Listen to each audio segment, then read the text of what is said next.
تو الحمدللہ یہ اپنے مسلمان بھائیوں کے لیے. ہاں الحمدللہ. تو جو ایتھیسٹ آئے گا تو وہ تو آپ والی بات ہے انشاءاللہ, اس سے تو پھر گفتگو ایسی ہونی چاہیے جو آپ ہی کہہ رہے ہیں کہ پہلے اصول پہ گفتگو ہو, باقی جو ہے طلاق کا مسئلہ ہو, یہ مسئلے تو بعد کے مسئلے ہیں, خدا کے وجود پر گفتگو پہلی ہے. ٹیم بھائی ایک کمپلین آئی ہے آپ کے لیے. میری کمپلین آئی ہے نا. اچھا, عثمانی صاحب گاڑی اردو بولتے ہیں. اچھا گاڑی اردو بھائی معذرت خواہ ہوں, یقین کریں میں تو سلیس بول رہا ہوں لیکن ان سے پوچھ لیتے ہیں کہ اچھی سلیس اردو کا مطلب بولتے ہیں. سمجھ میں آیا ان کو یا نہیں. یہی ان کا شکوہ ہے. اچھا میں ایک چیز میں سرد بھائی میں ایڈ کرنا چاہوں گا. سوری میں یار میرا تھوڑا نیٹ ورک کا ایشو چل رہا ہے, آگے بھی کیمرہ اسٹرک ہو گیا تھا, میں آف کر لیتا ہوں جب میں میری باری نہیں ہوتی تو. اچھا ایک چیز میں اس میں ایڈ کرنا چاہوں گا کہ اب کافی تجربہ ہو گیا پاکستان میں, یونیورسٹیز میں بھی ان سے کے ساتھ گفتگو, اور کچھ لوگ ہیں کہ جو واقعی سیکھنا چاہتے ہیں تو ہمارا مزاج ہونا چاہیے کہ ہم انہیں سکھائیں. کچھ لوگ ایسے ہیں کہ جو بحث برائے بحث میں جاتے ہیں تو اس کا ایک اور طریقہ کار ہے, اور کچھ لوگ ہیں جو اپنے سینکٹمونیس گھوڑے پہ نہ بیٹھ کے ان کو بڑا ہوتا ہے کہ ہم اسلام کے ساتھ ٹھٹھا کریں, تضحیق کریں اور بس ہر چیز مذاق میں لے جائیں. میں اس نتیجے پہ پہنچا ہوں کہ ان جیسے لوگوں کے لیے دل میں ہمدردی نہیں ہونی چاہیے. آپ بدتمیزی نہ کریں, آپ گالی نہ دیں, لیکن have that psychological جیسے ایک گلی کا ایک لچے آدمی کے سامنے ایک شریف آدمی کہ عام طور پہ وہ اس سے مقابلہ نہیں کر پاتا, تو ہورسز فار کورسز بعض اوقات ایسا کرنا پڑتا ہے. میں آپ کو ایک دلچسپ واقعہ سناتا ہوں, پہلے بھی میں نے کئی دفعہ یہ سنایا ہے, آگے بھی شاید آپ نے پہلے سنا بھی ہو, کہ کنگ ایڈورڈز میڈیکل یونیورسٹی میں وہاں پہ ایک ایتھیسٹ لڑکا جس کے بارے میں مجھے پہلے بتایا تھا کہ یہاں پہ ایک آدھ ایسا دانہ پایا جاتا ہے, لیکن مجھے پہلی دفعہ گیا تھا, میرا تعارف نہیں تھا. تو جو لیکچر کے بعد کویسچن اینڈ آنسر سیشن تھا اس میں وہ اٹھ کے تو مجھ سے کہنے لگا تھرڈ پرسن ٹون میں کہ اگر کوئی, یہ نہیں کہہ رہا کہ اگر میں, کہتا اگر کوئی آدمی یہ کہتا ہے کہ بھائی ہم جنت اور دوزخ میں اگر اس پہ ہم یقین نہیں رکھتے اور جو ہمیں اچھا لگتا ہے ہم وہ کرنا چاہتے ہیں, تو آپ لوگوں کو کیا مسئلہ ہوتا ہے, آپ لوگ کیوں انہیں روکنے کی کوشش کرتے ہیں؟ کوئی دوزخ جانا چاہتا ہے تو جائے, آپ لوگوں کو کیا ہوتا ہے؟ میں نے کہا جی کچھ نہیں ہوتا, بڑے شوق سے جائے, اللہ نے بنائی اس لیے ہے, پورے پروٹوکول کے ساتھ وہاں پہ فرشتہ کھڑا کیا ہوا ہے, وہ پشانی کے بالوں سے پکڑ کے گھسیٹتا وہ اندر لے کے جائے گا. شور, کس نے کہا ہے بچانے کی کوشش کرتے ہیں؟ وہ سارے ہنس پڑے, وہ تھوڑا گھبرا گیا. مجھے وہ بعد میں انہوں نے بتایا کہ یہ وہی لڑکا تھا. میں نے کہا اچھا. اب کوسچن از کہ مجھے یہ تو اندازہ نہیں تھا کہ وہی لڑکا ہے, لیکن یہ اندازہ ہو گیا تھا اس کی ٹون سے کہ یہ اسی ڈپارٹمنٹ سے آیا ہے. میں نے اسے کیوں ایسے بات کی؟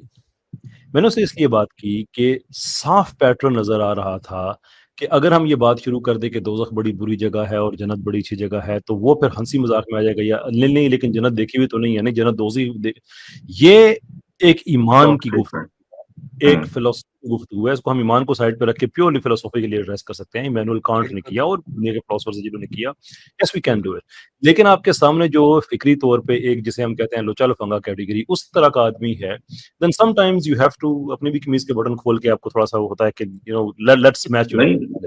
بالکل قیصر بھائی, اور اس کی ہمیں میرے خیال سے ایک طریقے کی تعلیم بھی ملتی ہے رسول اللہ صلی اللہ علیہ وسلم سے, کہ ایک ہی سوال کے مختلف جواب انہوں نے مختلف شخصیات کو دیے ہیں اس کی نفسیات کو مد نظر رکھتے ہوئے, یعنی جو سامنے والا ہے. تو بعض اوقات آپ کو شاک ٹریٹمنٹ دینے کی ضرورت ہوتی ہے. بلکہ میں آپ کو ایک مزے کی بات بتاؤں, کچھ عرصے پہلے, کچھ سال پہلے یہاں لندن میں غامدی صاحب آئے ہوئے تھے, تو ان سے میری ملاقات ہوئی.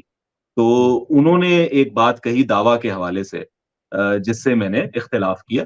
میں نے کہا کہ نہیں, میں اس بات کو ٹھیک نہیں سمجھتا.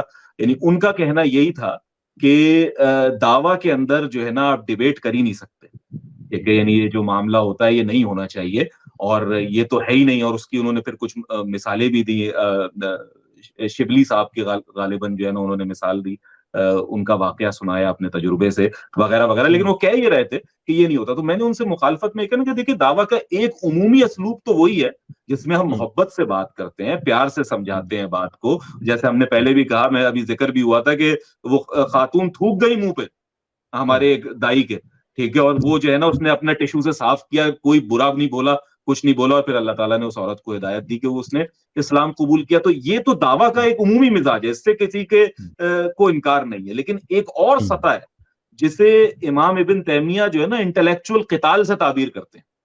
ٹھیک ہے, یہ انٹلیکچوئل قتال ہے جس کے اندر کیا ہے کہ یہ جتنے بڑے ہیں جن کو آپ ہارس مین اور اس طرح کے فینسی ٹائٹل دے دیتے ہیں, جو ابھی بسالت نے جو ہے 4 تصویریں بھی لگائی تھی, میں ہنس رہا تھا یا بیٹھا ہوا کہ اس نے پوزیشنز بھی دی تھی, انہیں منسٹرز بھی بنا دیا. ٹھیک ہے, تو یہ جو انٹلیکچوئل قتال ہے یہ بھی لازمی ہے جو ذاکر نائک صاحب کرتے ہیں. یعنی مجھے یاد ہے وہ میں نے ڈیبیٹ جو پہلی دفعہ جو ان کی دیکھی تھی اپنا ذاکر نائک صاحب کی, جس میں ولیم کیمبل سے ان کی مخاطب ہے. تو ولیم کیمبل کی جو پہلی ایپیسوڈ ہے, پہلے ولیم بولا ہے, تو جب وہ اسلام کے بارے میں بات کر رہا ہے, اس نے کتاب لکھی ہوئی ہے اسلام کے خلاف, تو شیر کی طرح دھاڑ رہا تھا اس وقت. یعنی میں آپ کو بتاؤں ولیم جب بول رہا تھا اور ایسا لگا کہ اس نے تو بھائی ستیا ناش پھیر دیا جسے کہتے ہیں, اب کیا ہوگا, یہ تو پورا اسلام خطرے میں آ گیا. And then Zakir Naik comes and he destroyed every single point of him. اور اس کے بعد انہوں نے چیزیں ریز کرنا شروع کی بری طریقے سے.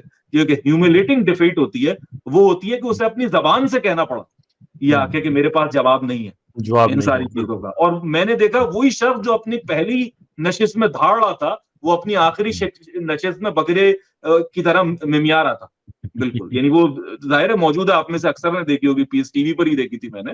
لیکن یہ بڑا اہم ہو جاتا ہے. تو جو آڈینس ہے یا جو سننے والے ہیں ان کے اوپر اس کا ایک تو دعویٰ دراصل اس شخص کو نہیں دی جا رہی ہوتی. یعنی یہ نہیں درکار ہوتا کہ حارث صاحب جو ہے نا اسلام قبول کر لیں, ٹھیک ہے, یا ولیم کیمبل جو ہے نا اسلام قبول کر لیں.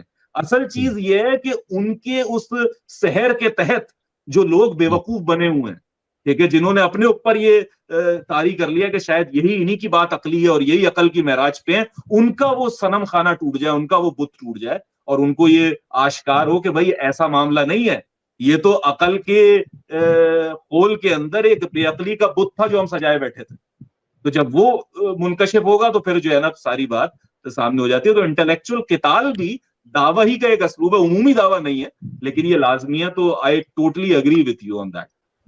بالکل ایسی ہی ہے. یہ جو عظیم بھائی آپ نے بات کی ہے نا کہ ہم ڈیبیٹ کر رہے ہوتے ہیں, تو بہت سارے لوگ یہ سوال کرتے ہیں کہ یار آج تک تو ڈیبیٹ سے کوئی آگے والا مانتا تو ہے نہیں, آپ کیوں ڈیبیٹس کرتے ہیں؟ تو ہم ان کو یہی بات کہتے ہیں کہ آپ نے جو بات کی ہے نا کہ اس کو منوانا ضروری نہیں ہوتا. پبلک جو دیکھ رہی ہے, لوگوں کے سامنے دلائل آ جاتے ہیں, لوگوں کو 2-2-4 کی طرح ایک موقف سامنے آ جاتا ہے کہ یہ موقف حق پہ اور یہ موقف باطل پر ہے. تو ڈیبیٹ کا مطلب یہی ہوتا ہے. زبردست آپ نے اس پہ جو بات کی ہے کہ اس میں جو ہمارے لوگ بہت سارے اکثر, کیونکہ اب جو سنتے ہیں ان کو تو پھر وہ کہہ رہے ہوتے ہیں کہ یہ دیکھیں انہوں نے یہ اشکال کر دیا, اس کا جواب کیا ہے. یا پھر ہمارا اگر ڈیبیٹر تھوڑا سا ڈھیلا پڑ جائے تو پھر لوگ اس میں بھی چلے جاتے ہیں کہ یہ دیکھیں ہمارے پاس جواب نہیں تھا, تو اس کا مطلب ہے کہ ہم حق پر نہیں ہیں. تو ڈیبیٹ کا مقصد یہی ہوتا ہے کہ وہ تو نہیں مانے گا, آپ والی بات ہے, حارث تو نہیں مانے گا, لیکن اللہ اس کو دے دے ہدایت. لیکن جو سننے والی پبلک ہے, بہت سارے لوگ وہ سن کر اسلام کی طرف آ جاتے ہیں کہ دلائل کس کے مضبوط تھے اور کون حق پر اور کون حق پر نہیں ہے. بڑی زبردست بات کی آپ نے, اور میں اس بات کو نا ایک تو عظیم اور رحمان اسماعیل صاحب نے بھی اس کو بڑا اچھا ایکسپلین کیا, اور اس کو ریلیٹ کروں گا میں. کیسر بھائی نے جو بات کی تھی, وہ اپنا یونیورسٹی کا اسٹوڈنٹ کا جو بتا رہے تھے کہ دوزخ کے بارے میں اس نے سوال کیا, تو اس کے بارے میں سوال کیا کہ جیسے زندگی مجھے گزارنی ہے, تو انہوں نے تھوڑا سا سرکاسٹک ہو کے کیسر بھائی نے کہا کہ جب فرشتے گھسیٹ کے لے جا رہے ہوں گے. تو اسی طرح جب آپ نے بھی ابھی حارث کی مثال دی, اسی مثال سے مجھے یاد آیا کہ میں نے جب حارث سلطان کو شروع میں دیکھنا شروع کیا اور اس کے اشکالات سنے, تو مجھے یہ ایسا لگا کہ شاید یہ حق کا متلاشی ہے یا یہ ریبل کر گیا ہے. اور یقین جانیں کہ 2018 یا 19 کی بات ہے, میری اس سے پہلی بار گفتگو ہوئی تھی فون پر. تو یہ لوگوں کو پرووک کرتا تھا کہ یار آؤ مجھ سے بیٹھ کے بات کرو, مجھ سے چیلنج کرو, فلانا جمع کر. تو میں اس سے میری بات ہوئی اور اس نے چیلنج کیا مفتی طارق مسعود صاحب کو. تو میں اس کا پیغام طارق مسعود صاحب کے پاس لے کے گیا, اور پھر اس نے باقاعدہ ایک پرسنل میں پرائیویٹ میسیج بھی ریکارڈ کروایا حارث نے, اور میں نے ایکسچینج کی ان کی کنورزیشن, مطلب ایسی تو ایکسچینج نہیں ہوئی, لیکن مطلب میں بیچ میں جو تھا انٹرمیڈیٹ بنا ہوا تھا. تو طارق مسعود صاحب نے کہا کہ بصارت بھائی اس کو جو ہے نا, اگر اس کو چھیڑ دیا نا, یہ مشہور ہو جائے گا. اور عظیم بھائی اس بات کو بڑے اچھے طریقے سے سمجھتے ہیں, کیونکہ عظیم بھائی سے پھر میری گفتگو ہوئی. عظیم بھائی آپ کو یاد ہوگا ہم نے وائس میسیجز ایکسچینج کیے تھے, سوالے تھے کہ ان لوگوں کا پروپیگنڈا یہ ہوتا ہے کہ ہمیں یہ لوگ ہدایت کے متلاشی ہیں ہی نہیں. اور اس کی وجہ یہ ہے کہ حمزہ علی عباسی سے جو حارث سلطان کی ڈیبیٹ ہوئی تھی خدا کے وجود کے حوالے سے. میں نے بڑے سنسیئر ہو کے وہ ڈیبیٹ سنی اور مجھے ایسا محسوس ہوا کہ یار حارث بہت سنسیئر ہے. میں نے لٹرلی اس کے لیے دعائیں مانگی ہے.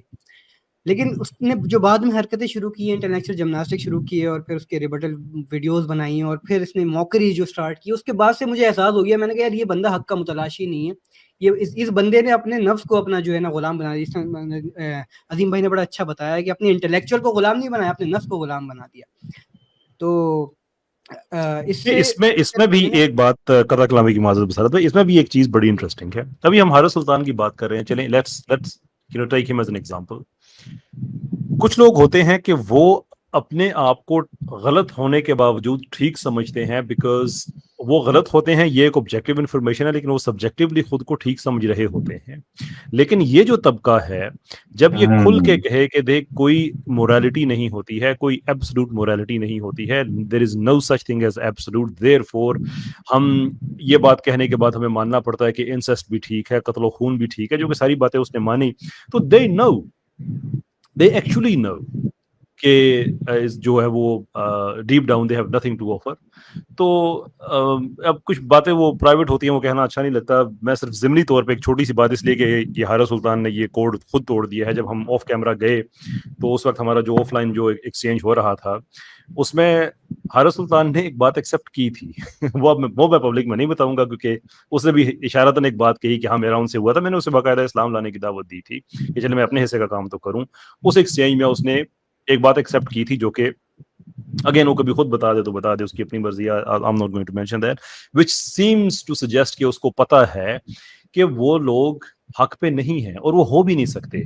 میں آپ کو ایک چھوٹی سی اگزامپل دے کے, یہ جو کہتے ہیں کہ اسلام میں جو یہ سلیوری اور سیکس سلیوری, ٹھیک ہے ہم تو نہیں مانتے کہ اسلام میں سیکس سلیوری ہے, ہم کہتے ہیں کہ بات کرو. انفیکٹ حارث سلطان کو میں نے کئی دفعہ ڈیبیٹ میں کہا, ایک سے زیادہ مرتبہ کہا کہ یار وہ غلامی پہ بات کیوں نہیں کرتے. اب دن رات آپ نے کیریئر بلڈ کیا ہوا نا غلامی غلامی غلامی, تو آج تو ہم ڈیبیٹ کر رہے ہیں لیٹس ٹاک اباؤٹ سلیوری, تو آپ اس طرف آ ہی نہیں رہے ہو. تو لیکن ایک منٹ کے لیے مان لیتے ہیں کہ اسلام میں سلیوری پائی جاتی ہے, سیکس سلیوری پائی جاتی ہے, for the sake of argument چلے مان لیتے ہیں. لیکن آپ کے اپنے فلسفے اور نظریے کے مطابق دنیا میں کوئی چیز ایبسولوٹلی ٹھیک یا ایبسولوٹلی غلط نہیں ہوتی, then it necessarily follows کہ سیکس سلیوری ایبسولوٹلی غلط نہیں ہے. then what exactly is your opposition to it? وہ مورل فریم ورک کیا ہے جس کی بیس پہ آپ کہتے ہیں کہ نہیں اس سے ہمیں اختلاف ہے, جبکہ آپ کا اپنا نظریہ ہے کہ یہ ایبسولوٹلی غلط ہے ہی نہیں. انسیسٹ تو اس سے بہت بڑی چیز ہے نا. آئی ہوپ ان کا بھی کریں گے, اقرار کریں گے. تو اس لیے یہ اس طبقے میں نہیں آتے کہ جو اپنے آپ کو وہ رب ٹھیک سمجھتے ہیں, ان کو ڈیپ ڈاؤن پتہ ہے کہ یہ ٹھیک نہیں ہے. اس کے باوجود یہ ایک ضد ہے, ایک پیسے کی بات ہے. اور یہ طبقہ, میں لٹرلی میں آخری بات کہوں گا اس کے بعد پھر میں ختم کرتا ہوں اپنی بات, کہ یہ تو وہ منافقوں کا طبقہ ہے کہ ان کو اچھا لگتا ہے انڈیا کا پیسہ ہے. اور میں سارے انڈیا کو نہیں کہوں گا, جو بھگت ہیں آر ایس ایس ہیں, آپ حارث سلطان کو دیکھ لیں, آپ باقی جتنے ہیں یہ سارے اس طبقے کے جو لوگ ہیں, یہ جتنی باتیں کریں گے, جتنے ویڈیوز بنائیں گے, وہ جان بوجھ کے اینٹی پاکستان بنائیں گے. وہاں پہ کوئی انڈیویجول کا واقعہ ہو گیا اس کو ریپلیکیٹ کرنے کی کوشش کریں گے پوری سوسائٹی میں, کیونکہ انہیں پتا ہے کہ وہ انڈیا میں دیکھا جائے گا, ہمارے پیسے بنیں گے. تم ہمت کرو, جرت کرو, جو یہ منی پور میں جو ہوا کنڈیم کرو ان ایبسولوٹ ٹرمز میں, وہاں پہ جو مسلمانوں کے ساتھ ہو رہا ہے ایبسولوٹ میں تم کرو. پوری ایک آدھا ویڈیو نہیں کہ اپنے آپ کو صرف فیس سیونگ کے لیے کہ نہیں یار ہم نے بات کی تھی, ایسے نہیں. جیسے دن رات اسلام پہ لگے رہتے ہو, تمہیں بھی یہ بات پتا ہے کہ جو ہندوتوا میں انسانیت کے خلاف جو کام کیے جاتے ہیں, جو جرائم کیے جاتے ہیں سسٹمیٹکلی, ہمارے ہاں اگر مسلمان کرتا ہے تو وہ تو ظلم کرتا ہے, جرم کرتا ہے, اس کی اسلام میں سزا ہے. وہاں پہ تو جو لیگل پروٹیکشن کے تحت ہوتا ہے, دیواداسی وہاں پہ جو ریلیجس پروٹیکشن ہے اس کے تحت ہوتی ہے. 1,60,000 دیواداسیاں وہاں پہ پڑی ہوئی ہیں جن کی سیکشل انوگریشن ان کے اپنے سگے رشتہ داروں میں سے بہت سی کی ہوئی ہیں. اگر کوئی باہر سے نہیں ملتا تو چچا ماموں کر لیتا ہے. You know these things happen. ہمت کرو, منہ کھولو, ذرا بات کرو اس پہ. دے وونٹ, کیونکہ انہیں پتا ہے یہ صرف پیسے کی گیم ہے. جن لوگوں نے انہیں اٹھایا ہوا وہی لوگ انہیں اٹھا کے نیچے پھینکیں گے. سو ان سے آپ کو کیا اس سے زیادہ کیا توقع کر سکتے ہیں؟ کتنا کلیئر ہے ان لوگوں کی. یعنی آپ ان کے چینل پر دیکھیں, حارث کا اور ان کا جو دوسرا, تو مجھے نام بھی ذہن سے نکل رہا ہے, کون ہے بھائی وہ جو منہ چھپا کے آتا ہے, لوکا بنمن رزواج, وہ غالب کمال کمال کا نام ہے ہاں غالب کمال کمال، وہ میرے اوپر تو اس غالب نے کمال ویڈیوز بھی بنائی ہوئی ہے. تو غالب کمال اور یہ جو صاحب ہے حارث سلطان صاحب، ان کی اگر آپ اسٹریم دیکھیں تو یعنی میں خود چونک گیا. میں نے کہا یار یہ سارے ہندو نام کیسے ہیں؟ یعنی جتنے بھی لوگ یہ مجھے گالیاں دے رہے ہیں اور میرے اوپر وہ آ رہے ہیں، سب ہندو کیسے ہیں؟ یعنی نام ان کے سارے وہی جو ہے نا وہ رام پرکاش اور سب اس طریقے کے نام چل رہے ہیں اس میں، اور بات جو ہے نا وہ جیسے پاکستانی ان کا اصل کنسرن ہے، ٹھیک ہے، اور بغلے بجا رہے ہیں، باقاعدہ سے خوشیاں منا رہے ہیں اس چیز پر کہ جو وہ ہو رہی ہے. تو اتنا کلیئر ہے کہ اس میں کوئی یہ نہیں ہے کہ یہ کوئی کانسپریسی تھیوری ہے اور جی ہم تو بدگمانی کر رہے ہیں، ٹھیک ہے. کوئی بھی جا کر دیکھ لے، یعنی میرے خیال سے اندھا تو شاید نہ دیکھ سکے لیکن کاڑا دیکھ لے گا کہ اس کو نظر آ جائے گا کہ کتنی بڑی تعداد، یعنی 70-80% ان کا ایسا محسوس ہوتا ہے کہ وہ سارا ادھر ہی سے ہو رہا ہے.